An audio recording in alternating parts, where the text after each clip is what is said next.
குருவை பத்தி நீங்க யோசிக்கும் போது ரொம்ப தெளிவா யோசிக்கணும். குரு வந்து தான் பார்க்கிற இடத்தை விரிவுபடுத்தும். அப்ப 6ஆம் இடத்தை பார்த்ததுன்னா கடனை அதிகப்படுத்தும் உங்களுக்கு. 8ஆம் இடத்தை பார்த்ததுன்னா சிக்கல்களை விரிவுபடுத்தும். இந்த குருவும் சூரியனும் ஒரு ஜாதகத்தை சம்பந்தப்படுதுன்னு வச்சுக்கோங்களேன். குருவும் சூரியனும் சேர்ந்து இருக்கலாம். குருவும் சூரியனும் ஒன்றை ஒன்று பார்த்து கொள்ளலாம். அப்படி இல்லாட்டி பரிவர்த்தனையாகி இருக்கலாம். ஆனால் இது வந்து 6, 8, 12ல மறையாம இருக்கும். இப்படி இருந்தால் அதுக்கு பேரு சிவராஜ யோகம்னு பேரு. அது எந்த அளவுக்கு உண்மைன்னு தெரியாது. பட் கலைஞரோட ஜாதகத்துல பாத்தீங்கன்னா கடக லக்னம் ரிஷபராசிக்காரர் அவரு. குரு வந்து விருச்சிகத்துல இருக்கும், சூரியன் வந்து பாத்தீங்கன்னா ரிஷபத்துல இருக்கும். ரெண்டும் ஒண்ணு பார்த்துக்கும். ஸோ அது இப்போ கடகம் அப்படின்னு வரும்போது பார்த்தீங்கன்னா குருவுக்கு உச்ச வீடு, சந்திரனுக்கு ஆட்சி வீடு. ரெண்டுமே நட்பு கிரகங்கள். அப்படி பார்க்கும்போது குருவும் சந்திரனும் சேர்ந்ததுன்னா வாழ்க்கையில் அவங்க என்னதான் தோல்வியில் துயரத்தில் மாண்டா கூட கடைசியாக அவங்க கீழே விழுந்துடாத அளவுக்கு அதை தாக்கி பிடிச்சி அதை மேலே கொண்டு போகிற சக்தி. சப்தரிஷி நாடி இருக்கு. சப்தரிஷினா 7 ரிஷிகள் சொல்லக்கூடிய நாடிகளோட தொகுப்பு. இதுல ஏதாவது ஒரு நாடியை படிச்சுக்கிட்டு அதுல உள்ள தகவல் எடுத்துக்கிட்டு இப்படிதான் நிறைய பேர் வந்து பொய் சொல்லிட்டு உட்கார்ந்துருக்காங்க. சந்திரன்னா திருடன், செவ்வாய்னா கடங்காரன்.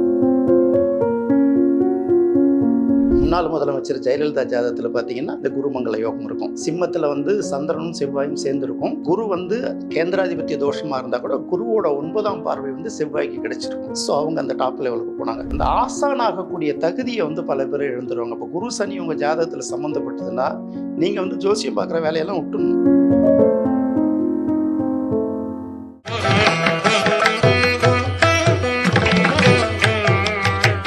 திருவருள் டிவி நேயர்களுக்கு வணக்கம். நான் லதா சுப்பிரமணியன். இன்னைக்கு நம்ம கூட இணைந்திருக்கிற சிறப்பு விருந்தினர் மூத்த பத்திரிகையாளர் மற்றும் ஜோதிட ஆய்வாளர் திரு ராஜேந்திரன் அவர்கள். சார் வணக்கம். வணக்கம்மா. திருவருள் டிவி நேயர்களுக்கும் வணக்கம். எங்களுடைய சேனல்ல இன்னைக்கு நீங்க வந்து ஜோதிட ஆய்வு நிறைய பண்ணிட்டு வரீங்க. நீங்க அதுல உங்களுக்கான ஆய்வுகள் இதற்கு இப்படித்தான் இதற்கான வழிகள் செஞ்சா ஈஸியா அதற்கான ஒரு பிரச்சனையில இருந்து நம்ம வெளியே வரலாம்னு சொல்லி நீங்க உங்களோட பதிவுகளும் நிறைய இடத்துல கொடுத்துட்டு வரீங்க.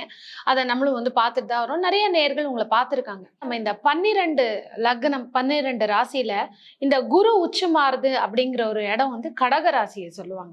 இந்த கடக ராசியில குரு கூட ஒவ்வொரு கிரகங்களும் சேர்ந்து இருக்கு அப்படின்னா அவங்களுடைய குணாதிசயம் எப்படி இருக்கும், அவங்க என்ன மாதிரி விஷயத்துல ரொம்ப கவனமா இருக்கணும், எதை வந்து செய்யலாம் செய்யக்கூடாது, எது அவங்களுக்கு ரொம்ப நன்மையா இருக்கும், இது வந்து ரொம்ப லக்கியா இருக்கும்னா என்ன மாதிரி விஷயங்கள். முதல்ல குரு கூட நம்ம வந்து சூரியன்ல இருந்து ஆரம்பிச்சிடலாம். இல்லம்மா, ஜென்ரலாவே வந்து குரு வந்து ஒரு ஜாதகத்துல இருக்கிறது ரொம்ப சிறப்பு. அதாவது குருன்னா நம்ம சொல்லுவோம் இல்லையா, குருன்னா எல்லாத்துக்கும் ரோல் மாடல் இல்லையா. இப்போ சொல்லுவாங்க வாத்தியார் வந்து நின்றுட்டு யூரின் போனா பையன் ஓடிக்கிட்டே போவோம் அப்படின்னு சொல்லுவாங்க. ஒரு பழமொழிக்காக சொல்றது. ஏன்னா இப்போ குருங்கிறது எல்லாத்துக்கும் ரோல் மாடலா இருக்கணும். இப்போ வீட்டுல பசங்க வாழ்த்தனை பண்ணுச்சுன்னா உங்க வாத்தி உனக்கு இதானே சொல்லி கொடுத்தாம்பாங்க அம்மா. அவங்கதான் வளர்த்துருப்பாங்க, அப்பா வளர்த்துருப்பாங்க. வாத்தியார்ட்ட இருக்க நேரம் 6 மணி நேரம் 7 மணி நேரம் தான்.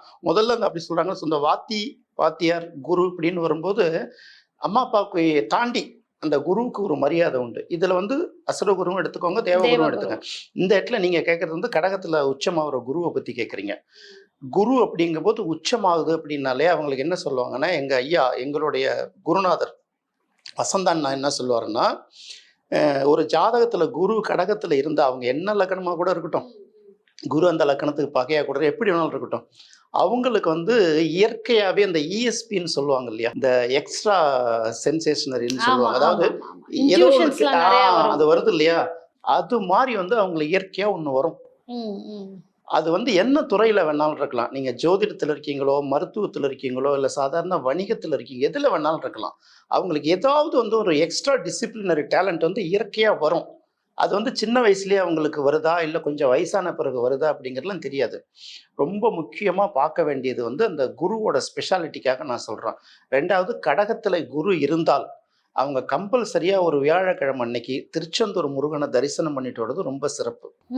ஏன்னா குருன்னா நம்ம தட்சிணாமூர்த்தின்னு ஜென்ரலா சொல்லிடுவோமே தவிர, இந்த இடத்துல வந்து கடகத்துல இருக்கிற குருவுக்கும் திருச்செந்தூர் முருகனுக்கும் ரொம்ப நெருக்கமான ஒரு தொடர்பு உண்டு. பொதுவா ஆலங்குடி தானே சொல்லுவாங்க குருவுக்கு. ஆலங்குடிங்கிறது பரிகார கோயில்.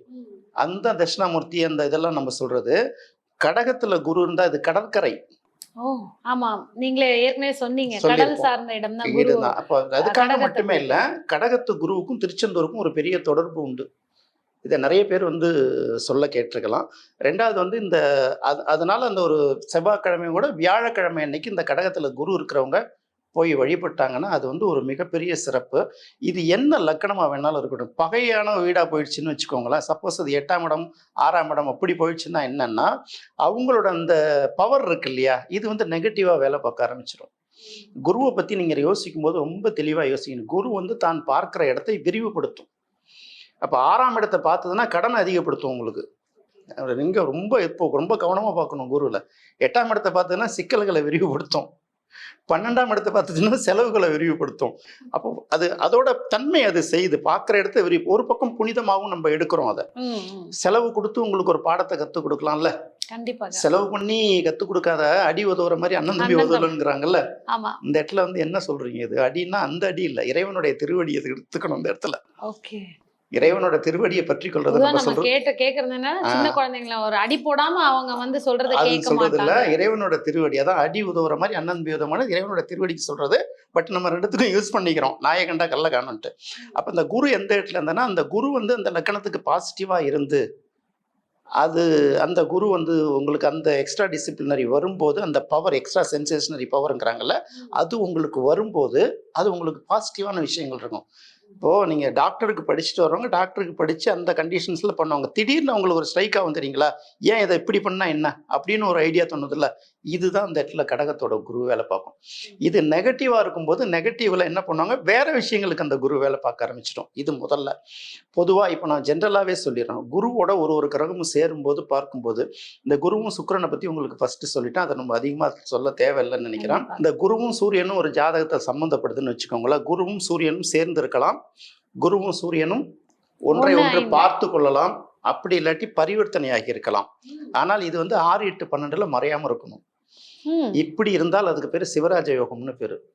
ஒரு ஜாதகத்துல சிவராஜ யோகம் இருந்தால் அவங்க தான் அந்த அரசியல் ரீதியா கோல வச்சுறாங்கல்ல, பெரிய பெரிய இடங்கள்ல பிரதமர் இந்த மாதிரி சாதாரண வார்டு கவுன்சிலர்ல ஆரம்பிச்சு மிகப்பெரிய குடியரசுத் தலைவர் அதிபர் வரைக்கும் போறாங்கல்ல, இவங்க அத்தனை பேருக்கும் ஏதாவது ஒரு வகையில சிவராஜ யோகமும் இருக்கும். அது மாதிரி ஒரு 4, 5 யோகம் இருக்கு. அதுல முக்கியமான யோகம் வந்து இது அரசியல் அரசாங்க யோகம்னே பேரு. நீங்க சொன்னீங்கல்ல ஒரு கேள்வி ஏற்கனவே பணத்தை பத்தி கேட்கும்போது யாரு கையால தொடங்கி வச்சா நல்லது நடக்கும் அப்படின்னு சொல்றாங்கல்ல, அது வந்து இந்த சிவராஜ யோகம் கையில உள்ளவங்க தொட்டு கொடுத்தாங்கன்னா அந்த காரியம் மங்களகரமா நடக்கும் அப்படிங்கிறது. இது வந்து நிறைய பேர் பாத்தீங்கன்னா ஒரு இடத்துல போய் ஒரு சாதாரண அட்டெண்டராவோ பியூனாவோ வேலைக்கு போறவங்க ரிட்டையர்ட் ஆகிற பாத்தீங்கன்னா செக்ரட்டரி லெவல்ல சொன்னா அந்த டெசிக்னேஷன் சொன்னா தெரிகிற அளவுக்கு ரிட்டையர்ட் ஆகுறாங்கல்ல. இந்த மாதிரி அதாவது சாமானியனையும் சாதனையாளர் ஆக்கக்கூடிய ஒரு யோகம். இதுதான் வந்து சிவராஜ யோகம். ஒரு இயல்பாவே பாத்தீங்கன்னா அவங்களுக்கு இயல்பாவே ஒரு லீடர்ஷிப் குவாலிட்டி இருக்கும். இப்போ நான் சில பேரை பார்க்குறோம்னா இதான் கஷ்டப்படுறியே, நீ ஏன் இப்படி பண்ணா என்ன அப்படின்னு கேட்பாங்க. நீ தான் கஷ்டப்படுறியா அவனோட அனுசரிச்சு அதெல்லாம் அவங்க போகவே மாட்டாங்க. என்ன கஷ்டப்பட்டாலும் என் இயல்பை விட்டு மாற மாட்டான். அடுத்தவங்க கஷ்டப்பட்டா அவங்களுக்கு இப்போ இந்த இயல்பான அந்த லீடர்ஷிப் குவாலிட்டி வந்துடும். சிவராஜ யோகத்தை பற்றி நம்ம வேற ஒரு வீடியோவில் பேசும்போது டெல்லியில் ஒரு நண்பர் இருக்காரு, நாடி ஜோதிடம் பார்க்குறவர். அவரு அங்கேருந்து எனக்கு ஃபோன் பண்ணி சொன்னார். ஏன்னா நான் கல்லூரியில் படிக்கும்போது அவரு வேற ஒரு கல்லூரியில் படிச்சுட்டு இருந்தாரு. ராஜேந்திரன், நீங்க அந்த சிவராஜ யோகத்தை பத்தி பேசின வீடியோ ஃபுல்லா பார்த்தேன். என்கிட்ட பார்க்க வர IAS ஆஃபீஸர்ஸ் நிறைய அந்த செக்ரட்டரி ரேஞ்சில் பார்த்தா எல்லாருக்கும் சிவராஜ யோகம் இருக்கு அப்படின்னாரு. அந்த இணைவுகள் இருக்கு. இதை வந்து அழகா சொன்னவர் வந்து வசந்தன் ஐயா தான் சொல்லியிருப்பாரு. இந்த சிவராஜ யோகத்தோட சிறப்பு என்ன அப்படிங்கிறத சொல்லுவாங்க.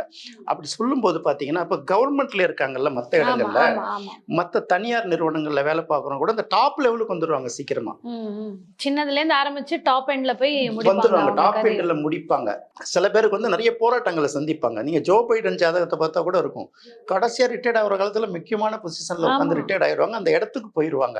இப்ப இது வந்து அந்த சிவராஜ யோகம். இந்த சிவராஜ யோகம்ங்கிறது என்னன்னா, சிவன் அப்படிங்கிறது சூரியன். சிவனுக்கும் ராஜான்னு ஒரு பேர் இருக்கு, அரசன்.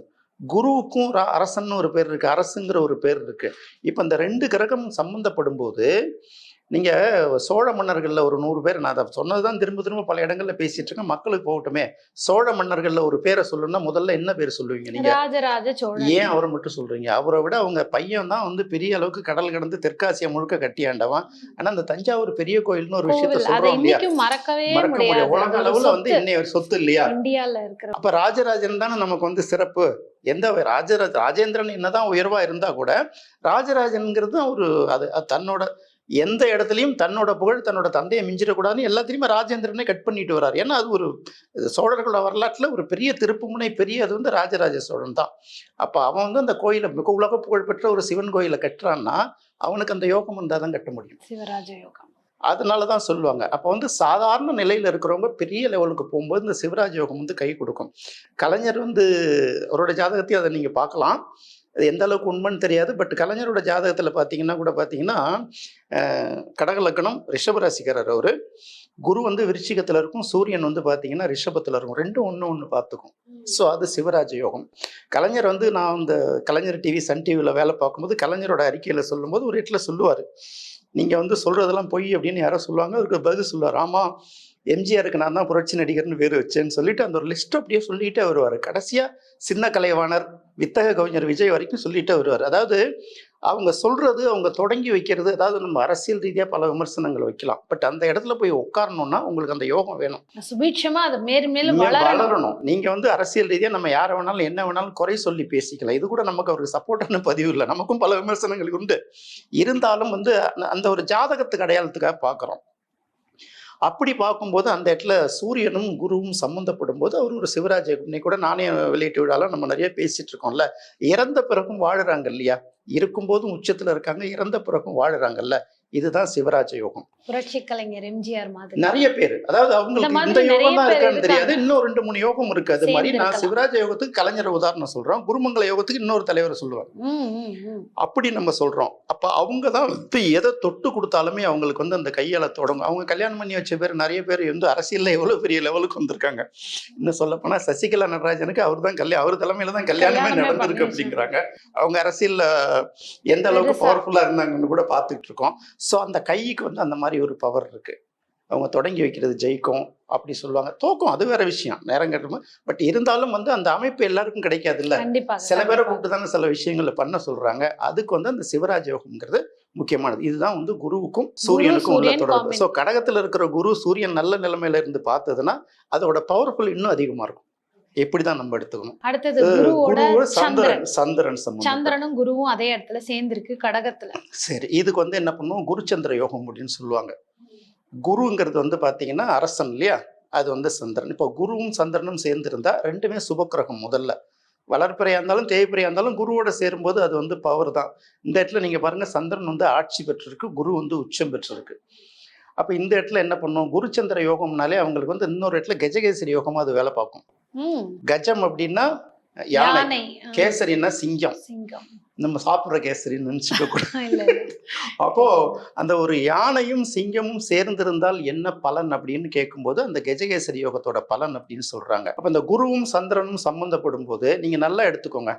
குருவுக்கு வந்து சேகரர் அப்படின்னு சொல்லுவோம், சேகரித்தல் அப்படின்னு சொல்றோம்ல, சேமிப்புன்னு சொல்றோம்ல, இதை சேகரித்தல் அப்படின்னு சொல்றோம். அதை குமார்ன்னு சொல்றோம். குமார்னா குமாரன், செவ்வாய்க்கும் வந்தா கூட குருவுக்கு குமார் அப்படிங்கிற ஒரு பேர் உண்டு. இந்த சந்திரனை எடுத்துக்கோங்க. அப்ப இந்த சந்திரனும் அதுவும் சேரும்போது குரு சந்திரனா வேலை பார்க்குது இல்ல. அப்ப சந்திரசேகரங்கிறவங்க அந்த இடத்துல வந்துருவாங்க. பேரு அப்ப சந்திரசேகரன்ங்கிறது ஒரு சாமிக்கும் இருக்கு. கும்மிடிப்பூண்டி பக்கத்துல இருக்கு, கும்பகோணத்துலயும் இருக்கு சில கோயில், சந்திரசேகர சாமிகள் அப்படிங்கிறது காஞ்சி பெரியவரோட பேரு. அதே போல சந்திர மௌலீஸ்வரர் அப்படின்னு சொல்றோம் இல்லையா, அந்த இடத்துலயும் வரும். இப்ப இந்த மாதிரி குருச்சந்திர யோகம் உள்ளவங்களுக்கு என்ன இந்த மாதிரி கஜகேசரி யோகம்னா, ஜாதகத்துல பலவிதமான தோஷங்கள் இருக்கும். எல்லாருமே பாதிக்கப்பட்டு தான் இருப்போம். ஆனாலும் அவங்களுக்கு தேவையானது ஏதாவது ஒரு வகையில கிடைச்சிடுது இல்ல. இது என்ன பெரிய லெவல்ல கொண்டு போய் மேல விட்டுடுதான்லாம் யோசிக்க வேணாம். பல்வேறு தோஷங்களையும் அதை நிவர்த்தி பண்ணும் அப்படின்னு சொல்றாங்க. அப்ப கடகம் அப்படின்னு வரும்போது பாத்தீங்கன்னா குருவுக்கு உச்ச வீடு, சந்திரனுக்கு ஆட்சி வீடு, ரெண்டுமே நட்பு கிரகங்கள். அப்படி பார்க்கும்போது குருவும் சந்திரனும் சேர்ந்ததுன்னா வாழ்க்கையில அவங்க என்னதான் தோல்வியில துயரத்துல மாண்டா கூட கடைசியா அவங்க கீழே விழுந்துடாத அளவுக்கு அதை தாக்கி பிடிச்சி அதை மேல கொண்டு போற சக்தி அவங்களுக்கு இருக்கு. இவங்க என்ன மாதிரி கடவுளை வழிபடலாம்னு சொல்லிட்டேன் ஏற்கனவே, சந்திரசேகர சாமிகள், சந்திர மௌலீஸ்வரர் அப்படின்னு இருக்கு பாத்தீங்களா, அந்த சுவாமியும் வழிபடலாம். மௌலி அப்படிங்கிறது கிரீடம், சந்திரனை வந்து மௌலி கிரீடமாக சூடி இருக்கிறதுனால சந்திர மௌலீஸ்வரர், அதனால அந்த சாமியும் வழிபடலாம். அதனால இதுதான் குருவும் சந்திரனும் சேர்ந்து இருக்கக்கூடியது. இது வந்து ஆண் ஜாதகத்துல இருந்தா எப்படி இருக்கும், பெண் ஜாதகத்துல இருந்தா எப்படி இருக்கும்? ஏன்னா தனித்தனி பலன்கள்னு சொல்றாங்க. இதே ஒரு ஆண் ஜாதகத்துல குரு சந்திரன் சேர்ந்து இருந்தா எந்த மாதிரி இருக்கும்? இது லக்ன பொறுத்து மாறுபடும். பொதுவா வந்து 7ஆம் இடத்துல குரு சந்திரன் தான் சில பேருக்கு வாரிசுகளே இல்லாம போகுது. புலிப்பாணி போன்ற குறிப்புகள்ல அது சொல்றோம். அவன் வங்கி சமம் நாசமாச்சு அப்படின்னு சொல்லிட்டு வருவோம். சில பேருக்கு வந்து அந்த மாதிரி 7ஆம் இடத்துல குருச்சந்திரன் சேர்க்கை வரும்போது அவங்களுக்கு வந்து அந்த பாதிப்பும் இருக்க செய்யுது. சில பேருக்கு யோகமாகவும் வேலை பார்க்க செய்யுது. இதில் ஆண் பெண் அப்படிங்கிற வித்தியாசம்லாம் பார்க்க முடியாது. இப்போ நம்ம சில வீட்டில் கேட்டோம்னா, எனக்கு தெரியாது, வீட்டில் நிதியமைச்சர் தான் முடிவு பண்ணுவாங்கன்னு சொல்கிறாங்கல்ல, அந்த மாதிரி அவங்க இல்ல இது பவரை இப்ப கையில் ஆண்களா இருந்தா அம்மா பிள்ளைகளா இருப்பாங்க நிறைய அந்த மாதிரி இல்ல விஷயங்கள் அப்படியெல்லாம் சொல்றீங்க. கிடையாதும்மா. எல்லாத்துக்கும் அந்த ஜோதிடத்துல வந்து நீங்க ஒரு ராசியை வச்சு, ஒரு நட்சத்திரத்தை வச்சு, ஒரு கிரகத்தை வச்சு எந்த முடிவுக்குமே வர முடியாது. ஒரு ராசி மொத்த அது என்னோட ஜாதகமும் சேர்ந்திருக்கு, எந்த பார்க்கணும். இடத்துல இருக்கு, எது பாக்குது, என்ன இதெல்லாம் சேர்த்து தான் முடிவு பண்ணணும். ஒண்ண வச்சுட்டு எப்படி சொல்ல முடியும்? ஆளை பார்த்துட்டே முடிவு பண்ண முடியாது இல்லையா? அப்ப அந்த மாதிரி சில கிரகங்கள். அப்ப குரு சந்திரன் ஆண் பெண்லாம் வித்தியாசம்லாம் கிடையாது. ம். சில வீடுகள்ல ஆண்களே செய்ய முடியாத வேலையை பெண்கள் தைரியமா இருப்போம். என்ன நடந்து போச்சு? இப்ப நாட்டுல நடக்காத நடந்துட்டு இருக்கு. இதை விட கஷ்டத்தெல்லாம் தாண்டி வந்தோம்ல, இதை தாங்க மாட்டோமா? தைரியமா இறங்க. நம்ம கால் கை இருக்கிற வரைக்கும் நம்ம ஏன் கவலை பண்ணணும்? எப்படி எத்தனை பேர் பொண்டாட்டியை தேத்தி விடுற ஒய்ஃப், புருஷனை வந்து தைரியப்படுத்துற ஒய்ஃப் இருக்காங்க. இப்போ ஒரு பதிவுல வந்து நம்ம பார்த்தோம் இந்த மாதிரி கடகத்துல குருவும் சந்திரனும் சேர்ந்திருந்தால் அது ஆண் ஜாதகமா இருந்தா அவர் வந்து தாய் பேச்சு தான் கேட்பாரு. இதனால வந்து மருமகளுக்கும் மாமியாருக்கும் நிறைய பிரச்சனைகள் வரும்னு ஒரு பதிவுல நாங்க பார்த்தோம். இது உண்மையா? இந்த மாதிரி நடக்க வாய்ப்புகள் இருக்கா? அதாவது ஜாதகத்துல வந்து அம்மாவை குறிக்கக்கூடிய கிரகம் வந்து சந்திரன், மருமகளை குறிக்கக்கூடிய கிரகம் வந்து சுக்கிரன். அதாவது ஜென்ரலா நீங்க வந்து இந்த இடத்துல பார்க்கும்போது ஒரு ஜாதகம் அப்படின்னு எடுத்தும்போது லக்னத்திலேருந்து 7ஆம் இடத்தை குறிக்கக்கூடியது மனைவி, லக்னத்திலேருந்து 4ஆம் இடத்தை குறிக்கக்கூடியது தாயார். அந்த 4ஆம் இடத்துக்குரிய கிரகமும் 7ஆம் இடத்துக்குரிய கிரகமும் நட்பு கிரகமா இருந்து கெட்டு போகாம இருந்தா மாமியாரும் மருமகளும் ஒற்றுமையா இருப்பாங்க. இது ரெண்டும் ஒன்று பகை கிரகமாக இருந்தால் மாமியாரும் மருமகளும் ஒத்து போக மாட்டாங்க. நம்ம ஒத்து போகிற மாதிரி இருந்தால் கூட 90% அந்த எதிர்பார்ப்பை வச்சுக்க கூடாது. இதில் குரு சந்திரன் எங்கேருந்து வந்தாங்க? குருங்கிறது குரு தான், சந்திரனுங்கிறது சீடன். இதுக்கு ரொம்ப எக்ஸாம்பிளாக பார்க்கணும்னு வச்சுக்கோங்களேன். இந்த குரு சந்திரன் சேர்க்கை இருக்கு இல்லையா, இந்த குரு சந்திரன் சேர்க்கை உள்ளவங்க நிறைய பேர் பார்த்தீங்கன்னா பள்ளிக்கூடங்களோட தொடர்புடையவர்களாக இருப்பாங்க. இது உங்கள் ஜாதகத்தில் நீங்கள் கண்டுபிடிக்கலாம். ரொம்ப இன்னும் கூட பார்க்கணும்னா ராகுக்கும் கேதுக்கும் இடையில ராகு கேது அச்சுக்கு வெளியிலன்னு சொல்லுவாங்க. இந்த குருவும் சந்திரனும் இருந்ததுன்னா ஒரு பக்கத்துல அவங்க வீட்டுக்கு பக்கத்துல பள்ளிக்கூடம் இருக்கும். அப்படி இல்லைன்னா அவங்க ஆசிரியர்களா இருப்பாங்க, இல்லாட்டி அவங்க ஃபேமிலியில இந்த மாதிரி டீச்சிங் லைன்ல இருப்பாங்க, இல்லது எஜுகேஷன் டிபார்ட்மெண்ட்ல இருப்பாங்க, அல்லது டுட்டோரியல் காலேஜ். இதுதான் வந்து ஜாதகத்துல சொல்லப்பட்டிருக்கு. ஜாதகத்துல சொல்லப்படல, என்னுடைய குரு அனுபவத்துல கண்டுபிடிச்சு சொன்னது வர்ற ஜாதகத்தெல்லாம் பார்க்கலாம். இது எப்படின்னா சப்தரிஷி நாடி இருக்கு. சப்தரிஷினா 7 ரிஷிகள் சொல்லக்கூடிய நாடிகளோட தொகுப்பு. இதுல ஏதாவது ஒரு நாடியை படிச்சுக்கிட்டு அதுல உள்ள தகவல் எடுத்துக்கிட்டு இப்படிதான் நிறைய பேர் வந்து பொய் சொல்லிட்டு உட்காந்துருக்காங்க. சந்திரன்னா திருடன், செவ்வாய்னா கடங்காரன், இப்படியே சொல்லிட்டு உட்காந்தா எப்படி இருக்கும்? செவ்வாய் ஆட்சி உச்சம் பெற்றிருந்தா அவன் கடனாளி ஆவான்னு. செவ்வாய் ஆட்சி உச்சம் எல்லாம் கடனாளியா இருக்கான்? அவங்களோட ஜாதகத்துல 6ஆம் அதிபதி எங்க இருக்கு, 6ஆம் இடத்துல என்ன கிரகம் இருக்குன்னு தானே பார்த்து சொல்ல முடியும். இது பொதுமக்களுக்கு வந்து இதை அனலைஸ் பண்ணி அதை பார்க்க தெரியல. என்னோட குரு சொல்லுவாரு, இப்போ நீங்க வந்து படிக்கிறீங்க, எழுத படிக்க தெரிஞ்சுக்கிறீங்க, கணக்கு போட கத்துக்கிறீங்க, 5வது வரைக்கும் படிச்சா போதும்ல. அது மாதிரி ஜோதிடத்துல கொஞ்சம் அடிப்படை விஷயங்கள் இருக்கு, அதையும் நீங்க கத்துக்கிட்டீங்கன்னா உங்களை எவனும் ஏமாத்தாம இருப்பான்னு சொல்லுவாரு. ஜோசியம் கத்துக்கிறது படிக்கிறதே ஜோசியக்காரன்ட்ட ஏமாறாம இருக்கதான்னு சொல்லுவாரு. அதனால அது தெரியாதவங்களுக்கு சொல்லுவாங்கல்ல, கேட்குறவன் கேனையனா இருந்தால் எலி ஏரோப்ளேன் ஓட்டும்பாங்கல்ல, அந்த கதை தான். வேற என்ன சொல்றது? அப்படியெல்லாம் இதுதான் மாமியார், இதுதான் மருமகன் எப்படி முடிவு பண்ணு? இது ஆசிரியர். குருங்கிறது குரு, சந்திரனுங்கிறது ஸ்டூடெண்ட். இது ரெண்டும் சம்மந்தப்படுற இடம் பள்ளிக்கூடம். இதை அப்படிதான் பார்க்கணும். ஒரு ஜோதிடத்துல போய் ஒரு குரு நமக்கு சொல்லி கொடுக்குறாரு, நான் ஸ்டூடெண்டா இருக்கேன்னா அவரு குருவாயிடுவார், நான் சந்திரன் ஆயிடுவேன். நிச்சயமா. இதை ஏன் என்ன சொல்றதுக்கு உரிமை இருக்குன்னா, குருவுக்கு ராஜான்னு ஒரு பேர் இருக்கு, சந்திரனுக்கு இந்திரன் ஒரு பேர் இருக்கு. குருவும் சந்திரனும் சேர்ந்தா இப்ப ராஜேந்திரன் ஒரு பேர் வருது, சந்திரசேகர்னு ஒரு பேர் வருது. இதெல்லாம் உங்களுக்கு எப்படி தெரியுமா தெரியாதான்னு தெரியல. ஏதோ நம்மளால முடிஞ்ச அளவுக்கு மக்களை போட்டு குழப்பிட்டு இருப்போமே. இப்ப வந்து அதே கடக ராசியில குருவோட செவ்வாய் சேர்ந்திருக்கு. அப்ப அவங்களுக்கு அந்த இயல்புகள் என்ன, எதுல கவனமா இருக்கணும், அவங்க எந்த கோவில் வழிபடலாம்? இப்ப எடுத்துக்கோமா, குருங்கிறது அந்த இடத்துல உச்சம், கடகத்துல செவ்வாய்ங்கிறது ஒரு நீச்சம். முன்னாடி ஏற்கனவே குரு வந்து உச்சம், சந்திரன் ஆட்சிங்கிறத பார்த்தோம். இந்த இடத்துல பாத்தீங்கன்னா குரு வந்து உச்சம், செவ்வாய் வந்து நீச்சம் கடகத்துல. ஜென்ரலாவே பாத்தீங்கன்னா லக்கணத்துக்கு இன்னொரு பக்கம் எடுத்துக்கும். லக்கணத்தை எடுத்துக்கிட்டு இந்த இடத்துல என்ன சொல்றான்னா, லக்கணத்துல ஒரு கிரகம் உச்சமா இருக்கிறதுனால கூடவே இருக்கிற கிரகத்தை நீச்சபங்க ராஜயோகம்னு எடுத்துப்பாங்க. இல்லைன்னா அந்த லக்கணத்துக்குரிய சந்திரன் உச்சம் பெற்றிருந்தாலும் நீச்சபங்க ராஜயோகம் எடுக்கலாம். ஏன்னா பக்கத்திலே ஒரு கிரகம் உச்சமா இருக்கிறதுனால அது பெருசா எடுத்துக்க வேணாம். பட் இருந்தாலும் நீச்சத்துக்குரிய வேலை செய்யும். அப்ப எப்படின்னா, இந்த குருங்கிறது யாரு, செவ்வாய்ங்கிறது யாரு அப்படின்னு பாக்குறோம். இப்ப நீங்க வந்து புராண கதைகள்லாம் படிச்சீங்கன்னு வச்சுக்கோங்களேன், இந்திரன், சந்திரன் அந்த மாதிரி தேவாதி தேவர்கள் இருக்காங்கல்ல, இவங்க வீட்டுக்கெல்லாம் போய் இந்த புரோகிதம் பண்றது, அவங்க வீட்டு திருமண சடங்குகள், சுப நிகழ்ச்சிகள்லாம் நடத்தி வைக்கிறது எல்லாமே குரு. ஒருவேளை இந்த குரு ஆப்சென்ட் ஆயிட்டார்னா, நான் ஆப்சென்ட் ஆயிட்டேன்னா என்னோட அசிஸ்டன்ட் வரணும்ல, அல்லது எனக்கு நிகரா தகுதி உள்ளவங்க வரணும்ல, அந்த தகுதியில போய் அதெல்லாம் செய்து வைக்கக்கூடிய உரிமை யாருக்கு இருக்குன்னா செவ்வாய்க்கு இருக்கு. அதனாலதான் செவ்வாய மங்களன் அப்படின்னு சொல்றாங்க. நம்ம செவ்வாய் தோஷத்தை பற்றி தான் பேசிகிட்டு இருக்கோம். ஆமா ஆமா செவ்வாய் கிரகத்துக்கு ராக்கெட் விட்டு அந்த தோஷம் எங்கே இருக்குன்னு பார்க்காம பேசிகிட்டு இருக்கோம் நம்ம. இப்போ எடுத்துக்கோம். அப்போது செவ்வாய்க்கு மங்களன் அப்படின்னு ஒரு பேர் உண்டு, குருவுக்கு குருன்னு பேர். குருவும் மங்களமும் சேர்ந்தா என்ன நடக்கும்? குரு மங்கள யோகம் யோகம். அப்படிங்க. அது யோகமாக தான் வேலை பார்க்கும். அந்த லக்னத்தை பொறுத்து அந்த இடத்துல என்ன இருக்குங்கிறத பொறுத்து வந்து அதோட பலன்கள் முன்ன பின்ன இருக்கலாம். சில நேரங்களில் வேலை செய்யாமல் கூட போகலாம். அப்போ இந்த குருவும் மங்களமும் சேரும்போது மங்கள சம்பந்தப்பட்ட கோயில்கள் என்ன இருக்குது அப்படின்னு பார்க்கணும். குருங்கிறது வந்து ஒழுக்கத்தை, கல்வியை, இந்த மாதிரி விஷயங்களை குறிக்கிறது. இது செவ்வாய்ங்கிறது நிலங்களை குறிக்கிறது இல்லையா? ஆமா நிலம், வீடு, மனை எல்லாத்தையும் குறிக்கக்கூடியது. செவ்வாய்ங்கிறது வீரத்தை குறிக்கிறது இல்லையா? அது விவேகத்தை குறிக்கிறது. குரு பிராமண கிரகம், செவ்வாய் சத்திரிய கிரகம். இது ரெண்டும் சேர்ந்ததுன்னா எப்படி இருக்கும்னு நீங்க தான் பார்த்துக்கணும். ம். வீரமும் இருக்கும், விவேகமும் விவேகமும் இருக்கும். இது வந்து ஒரு அற்புதமான யோகம் உள்ள ஜாதகம். இது சேர்க்கை மட்டும் நீங்க கேட்குறீங்க. முன்னாள் முதலமைச்சர் ஜெயலலிதா ஜாதகத்துல பார்த்தீங்கன்னா இந்த குருமங்கள யோகம் இருக்கும். சிம்மத்துல வந்து சந்திரனும் செவ்வாயும் சேர்ந்திருக்கும். குரு வந்து கேந்திராதிபத்திய தோஷமா இருந்தா கூட குருவோட 9ஆம் பார்வை வந்து செவ்வாய்க்கு கிடைச்சிருக்கும். ஸோ அவங்க அந்த டாப் லெவலுக்கு போனாங்க. சிவராஜ் யோகத்தை பத்தி நம்ம எவ்வளவு சொல்லிட்டே ஆமா இருந்தோமோ ஆமா அதுக்கு ஈக்குவலா இந்த குருமங்கள யோகமும் முக்கியமான யோகம். மறைவிடங்கள்ல இல்லாம இருந்ததுன்னா இது ரொம்ப அற்புதமா வேலை பார்க்கும். இதுவும் பார்த்தீங்கன்னா செவ்வாயும் குருவும் சம்மந்தப்பட்டாலும் சரி, சேர்ந்து இருந்தாலும் சரி, செவ்வாயும் குருவும் ஒன்று பார்வை செய்தாலும் சரி, அல்லது செவ்வாயும் குருவும் பரிவர்த்தனை ஆயிருந்தாலும் சரி, இந்த பவர் கிடைக்கும். இந்த குருமங்கள யோகம் இருக்கிறவங்களும் அரசியல் ரீதியாக சிவராஜ யோகத்துக்குள்ள கிட்டத்தட்ட அந்த அதே லெவலுக்கு இவங்களும் இருப்பாங்க. அமைச்சராகிறாங்கல்ல, ம், ம். மந்திரிகளாகிறாங்க, வெளிநாட்டு தூதராகிறாங்க, ஒரு நாட்டுக்கு அதிபராகிறாங்க, தொழில் ரீதியாக பெரிய அளவுக்கு சாதிக்கிறாங்கல்ல, இவங்களுக்கெல்லாம் அவங்களுக்கும் இந்த யோகம் இருக்குங்கிறத நம்ம புரிஞ்சுக்கணும். அப்போ மங்களநாதர் அப்படின்னு சொல்கிறோம் இல்லையா? மங்களம் அப்படின்னு சொல்கிறோம். மங்களநாதர் அப்படிங்கிற சிவன் எங்கே இருக்காருன்னு பார்த்தா அவர் வழிபட்டிங்கன்னா உங்களுக்கு இதோட பலனை முழுமையாக அனுபவிக்கலாம்.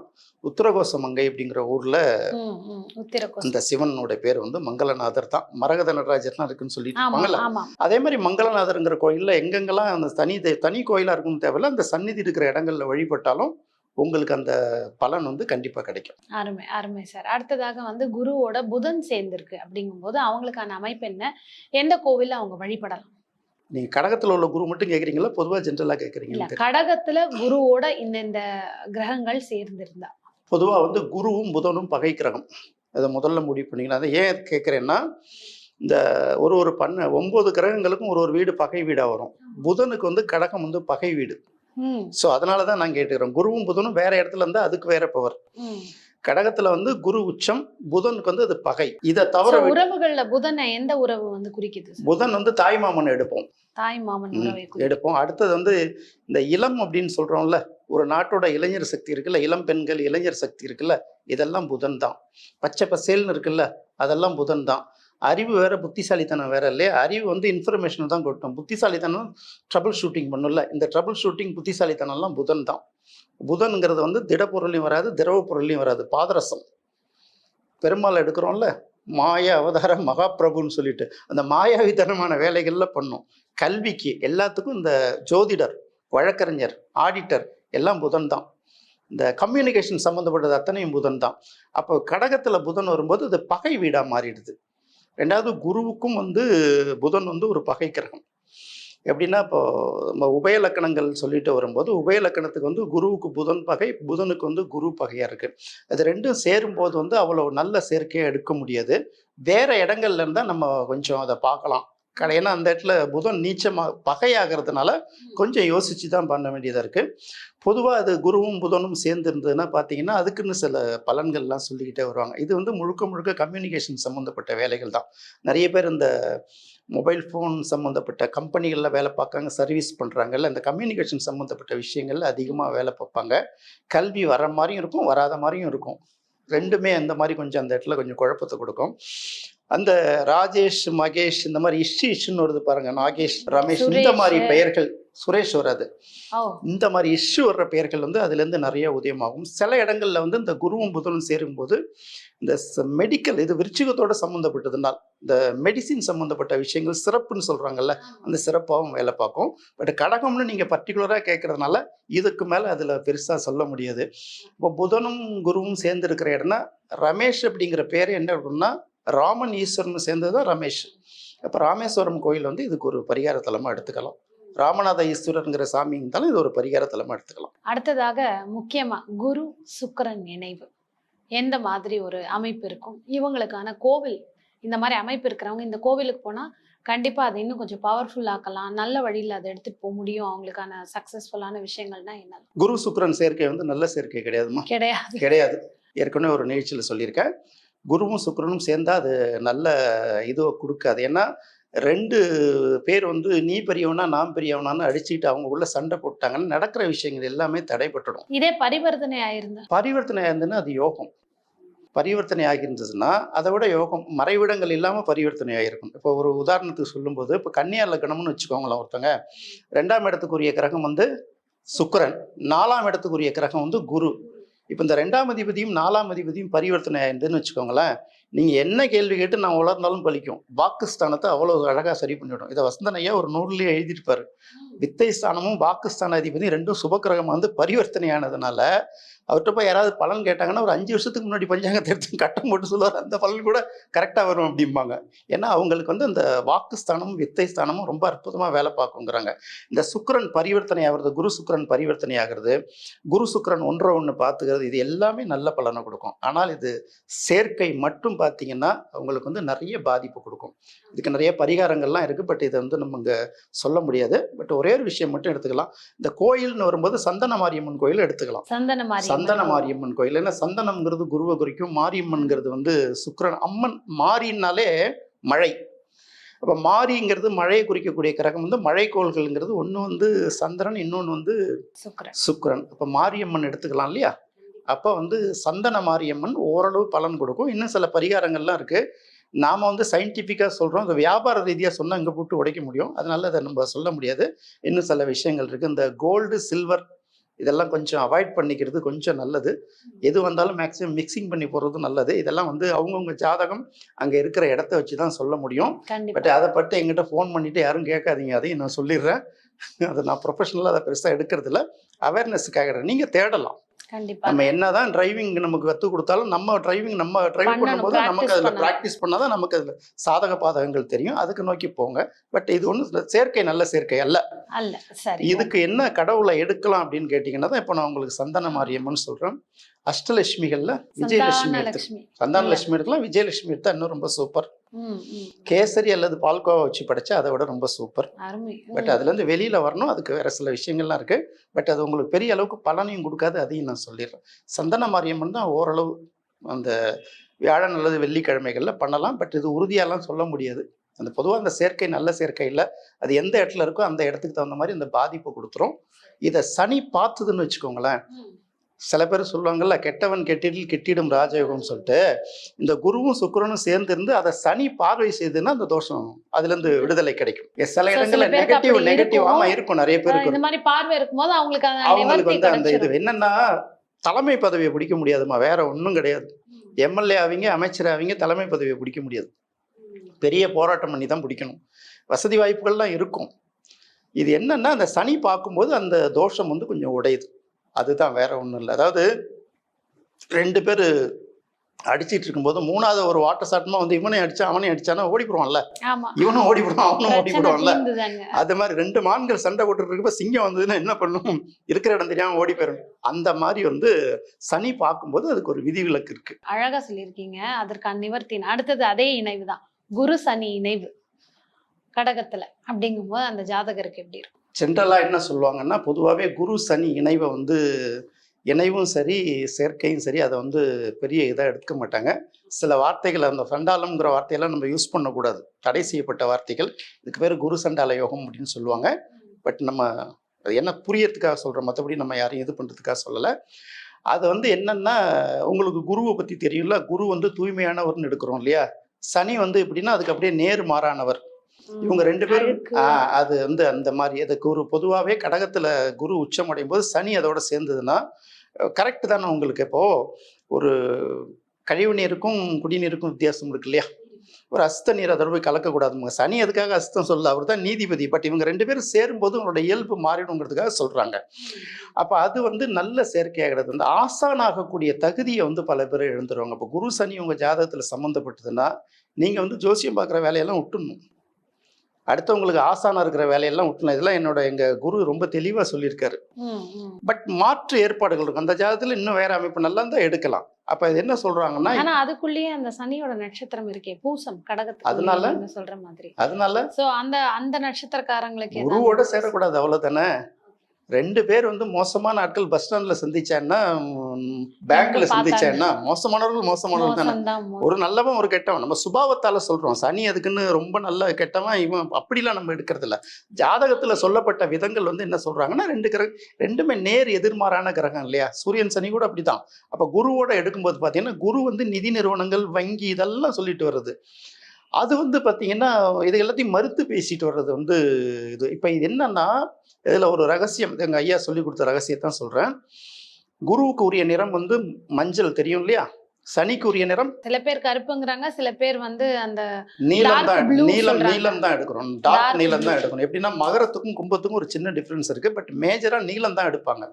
Dark blue. அப்ப டார்க் ப்ளூ. அப்ப நீலத்தையும் மஞ்சளையும் கரெக்ட்டா 2 பெயிண்ட்டையும் எடுத்து ஒண்ணா ஈவனா கலந்தீங்கன்னா, அதுல இருந்து ஒரு புது நிறம் உருவாகும். அதுதான் டார்க் பச்சை. கிரே பச்சை வரும். ஓகே. அப்போ குருவும் புதனும் ஒரு இடத்துல சம்பந்தப்பட்டாலே அது புதனா வேலை பார்க்க ஆரம்பிச்சிருந்தா ரொம்ப இதுதான் ஜாதகத்தோட மெயினான ரகசியம். இந்த வசந்தன் ஐயா போன்றவர்கள் தான் இதை நிறைய தெளிவா சொல்லுவாங்க. கண்டிப்பா. எங்களுக்கு ஒரு நாள் உட்கார வச்சு எங்களுக்கு அந்த எக்ஸாம்பிளே போட்டு சொன்னாரு. இந்த ரீஃபில்ல இருந்து இங்கை எடுத்து ஸ்கெட்ச் பென்ல இருந்து எடுத்து ப்ளூவையும் அந்த எல்லோவையும் கலந்து பச்சை கலர் இருந்துச்சு. இப்ப தெரியுதா? அப்ப புதனும் குருவும் சம்பந்தப்பட்டதுன்னா அந்த இடத்துல புதனா வேலை புதனாக பார்க்க வேலை ஆரம்பிச்சிடும். பண்ணும். புதன் வரும்போதே டாக்குமெண்ட் வந்துடும். பிரச்சனை. எழுத்தன் எல்லாமே அவர் தானே, எழுதுறவர் அவர் தானே. அப்போ டாக்குமெண்ட் சம்மந்தப்பட்ட ஒரு பிரச்சனை உங்களுக்கு வரும் அப்படிங்கிறத அந்த இடத்துல எடுப்பார். இப்போ டாக்குமெண்ட் சம்மந்தப்பட்ட பிரச்சனைனா உங்களுக்கு லிட்டிகேஷன் ப்ராப்ளம் வருதா, இல்லை வந்து ஒரு நீங்கள் வந்து ஒரு உங்களோட டாக்குமெண்ட்ஸை அடகு வச்சு லோன் வாங்குறீங்களா, எப்படி வேணாலும் எடுத்துக்கலாம் இல்லையா? எப்படி வேணா எடுத்துக்கலாம். அது பாசிட்டிவாகவும் இருக்கும், நெகட்டிவாக இருக்கும். அது வந்து அதை இதை பொறுத்து இருக்கு. இப்போ எழுத்து ரீதியாக இப்போ லேண்டு பிரச்சனைகள் வர்றவங்க, சொத்தை வாங்குறவங்க எல்லாத்துக்குமே இது ஒன்று உண்டு. அதனால தான் என்ன சொல்லுவாங்க, உங்கள் ஜாதகத்தில் உள்ள குருவை வந்து கோச்சார சனி கிராஸ் பண்ணும்போதோ பார்க்கும்போதோ நீங்கள் வீடு வாங்குவீங்க அல்லது விற்கிறது வரைக்கும் விற்க முடியாத இந்த ப்ராப்பர்ட்டி விற்பீங்க அப்படின்னு சொல்லுவாங்க ஒரு ஆமா, கணக்கு. ஆமா, ஆமா. அப்போ இது ரெண்டும் சேர்ந்ததுன்னா என்ன எடுக்கலாம் அப்படின்னு பார்க்கும்போது எம்பிஏ படிக்கிறவங்களுக்கு இது ரொம்ப யூஸ்ஃபுல்லாக இருக்குது. காமர்ஸு, வணிகம், இந்த மாதிரி எம்பிஏ மேனேஜ்மெண்ட் ஸ்டடீஸ் படிக்கிறவங்கலாம் இந்த படிப்பு வந்து சூப்பராக ஒர்க் அவுட் ஆகுது. அது மாதிரி இந்த டாக்குமெண்ட் சம்மந்தப்பட்டாங்க நிலங்கள் வாங்கி விற்கிறவங்களுக்கும் இது நல்லா ஒர்க் அவுட் ஆகுது. இதுக்கு உரிய கடவுள் என்ன அப்படின்னு எடுத்து பார்த்தீங்கன்னா, இப்போ நம்ம புதன்னு சொல்கிறோம். புதனுக்கு தலம் வந்து திருவெண்காடு எடுப்போம். இதே புதனுக்கு வந்து மீனாட்சி சுந்தரேஸ்வரர் மதுரைக்கும் அனுப்புவோம். ஏன்னீங்கன்னா ஆட்சி மீனாட்சின்னு வந்தாலே சனி, சுந்தரம்னா அழகு இல்லையா, அங்கே குரு வந்துடுவார். அப்போ மீனாட்சியும் சுந்தரேஸ்வரரும் கலந்ததுன்னா குருவும் சனியும் வருதுல்ல. அதனால தான் இந்த மாதிரி பிரச்சனை உள்ளவங்களுக்கு அந்த கோயிலுக்கு போயிட்டு வாங்கன்னு சொல்லிட்டு அனுப்புவாங்க. இது என்கேவியோட அவருடைய நல்ல வசந்தன் ஐயாவுடைய அவர் இதெல்லாம் உதாரணத்தோட நாங்களாம் அவர் கூட இருந்தப்ப கேட்டுக்கிட்டு சொன்ன விஷயங்கள். அருமை, அருமை, அருமை. அடுத்ததாக வந்து குருவோட ராகு சேர்ந்திருக்கு சில பேருக்கு. இதுவும் என்ன மாதிரி? குருவும் சனியும் கிட்டத்தட்ட என்ன காம்பினேஷன் கொடுக்குதோ அதுதான் அதேதான் கொடுக்கும். ராகு. இதுல என்னன்னா ஒரு சின்ன வேறுபாடு, இங்க டாக்குமெண்ட் எடுக்கக்கூடாது. குரு வந்து பணத்தை குறிக்கிறது, ராகு வந்து பிரம்மாண்டத்தை குறிக்கிறது இல்லையா? அப்போ குருவோட தன்மை அது கெடுக்கும். அது எப்படின்னா அது 10 வருஷத்துல சம்பாதிக்க வேண்டியதை 10 நாள்ல எப்படி சம்பாதிக்கிறதுன்னு சொல்லி கொடுத்துரும். அதே மாதிரி 10 வருஷம் வாழணும்னா 5 வருஷத்துல காலி பண்ணி விட்டுடும். அதாவது நேர்மையான வழி இல்லாம இந்த சைடு பிசினஸ் மேல போய் கடகடன்னு மேல போய் பரமபதத்துல போய் மேல பாம்பு கடிச்சு கீழே இறங்குறோம்ல, வர அந்த மாதிரி. மாதிரி வேலைகள் திடீர் ஏற்றங்களை கொடுக்கும், திடீர் சரிவையும் கொடுத்துரும். இதுவே வந்து ஒரு வகையில நல்ல யோகமா எடுக்க மாட்டாங்க. பட் இங்க என்ன எடுக்கலாம்னா சொர்ண ஆகர்ஷண பைரவர்னு இருக்காங்க. இவருக்கு வந்து சொர்ணம்னா தங்கம் இல்லையா? ராகுக்கு பைரவர்னு ஒரு பேர் இருக்கு இல்லையா? இந்த சொர்ண பைரவர்களை வழிபடுறது மூலமா இது நல்லா கிடைக்கும். எந்த திட்டங்களையும் ரொம்ப பிரம்மாண்டங்களா போட்டு எக்ஸிக்யூட் பண்றாங்கல்ல, அதுக்கு வந்து இந்த யோகம் வந்து இந்த சேர்க்கை வந்து ரொம்ப கை கொடுக்கும். நாகராஜன் அப்படிங்கிற பேர் உள்ளவர்கள் நிறைய பேர் வருவாங்க. ஏன்னா ராஜா வந்து குருவை எடுத்துக்கலாம், நாகத்துக்கு வந்து ராகுவை எடுத்துக்கலாம் இல்லையா? அந்த நாகராஜன் இந்த மாதிரி பெயர்கள் சம்மந்தப்பட்டது, நாகராஜன், நாகப்பன், இந்த மாதிரி சேஷாத்திரி, இந்த மாதிரி சம்மந்தப்பட்டவங்கெல்லாம் வருவாங்க. அடுத்தது வந்து நாகராஜா, எப்படி வேணாலும் எடுத்துக்கலாம். உங்களுக்கு இந்த மாதிரி பெயர்கள் சம்மந்தப்பட்டதெல்லாம் அந்த இடத்துல வரலாம். இதெல்லாம் பார்த்து தான் வந்து இந்த பலன்களை வந்து நம்ம பெருசாக எடுக்க வேண்டியதாக இருக்குது. நிதியை கொடுத்துருவாரு, எந்த திட்டங்கள் தீட்டினாலும் பிரம்மாண்டமாக 10 ரூபா கொடுக்க வேண்டிய இடத்துல 100 ரூபா கொடுத்துருவாரு. இது வந்து குரு ராகுவோட சேர்க்கை. 10 ரூபா போக வேண்டிய இடத்துல 100 ரூபா போயிடும். அதுவும் நம்ம ரெண்டுத்துக்கும் தயாராக இருக்கிறவங்களுக்கு இந்த சேர்க்கை நல்லா இருக்கும். இவங்களுக்கான ஸ்தலம் எந்த கோவில்ல வழிபடலாம்? குரு சேர்ந்தால நாகர்கோயில், நாகராஜா கோயில் அப்படின்னு சொல்கிறோம்ல, அதை வழிபடலாம். பாம்போட இருக்கக்கூடிய விநாயகரை வழிபட்டுக்கலாம். இதுக்கு இந்த கோயில் தான் அப்படின்னு நம்ம உறுதியா சொல்லணுங்கிற பாம்பு அவசியம். சம்பந்தப்பட்ட எல்லா விஷயங்களும். விநாயகர் எல்லா கடவுளுக்குள்ளுமே புத்துக்களை இந்த கூட போய் இவங்க பால் ஊத்தி அந்த மாதிரி வழிபடலாமா? இல்ல புற்றுகள் அது இருக்கக்கூடிய. சரி வராது. அது சரி வராது. இந்த இடத்துல வந்து எப்படின்னா, நீங்க இந்த இடத்துல ராகுவ வந்து நீங்க பாம்பா எடுத்துக்கோங்க. அவரு நாகேஸ்வரன் ஒரு சாமி சொல்றோம்ல, திருநாகேஸ்வரம் ஆமா, எடுக்கிறோம்ல, திருநாகேஸ்வரம். அவர வழிபடலாம். அவரையும் வழிபடலாம். அப்படி இல்லன்னா கூட இங்க எப்படி எடுத்துக்கலாம். ராகு அப்படிங்கிறது நாகம், இவரு ராஜா. அப்ப நாகராஜர் கோயில்ல இருக்குல்ல. நாகர்கோயிலோட பேரே நாகராஜா டெம்பிள்ல இருந்து வந்தது தானே. அந்த மாதிரி நாகர் சம்பந்தப்பட்ட இடங்கள் அந்த நாகராஜாக்களை வழிபடுறது நல்ல பலன் கொடுக்கும். ஏற்கனவே சொன்ன மாதிரி சொர்ண ஆகர்ஷண பைரவர், சொர்ண பைரவர். பைரவரையும் வழிபடலாம், பலன் கொடுக்கும். இதை அப்படிதான் எடுத்துக்கணும். கண்டிப்பாக. அடுத்ததாக இறுதியா குரு கேது இணைவு.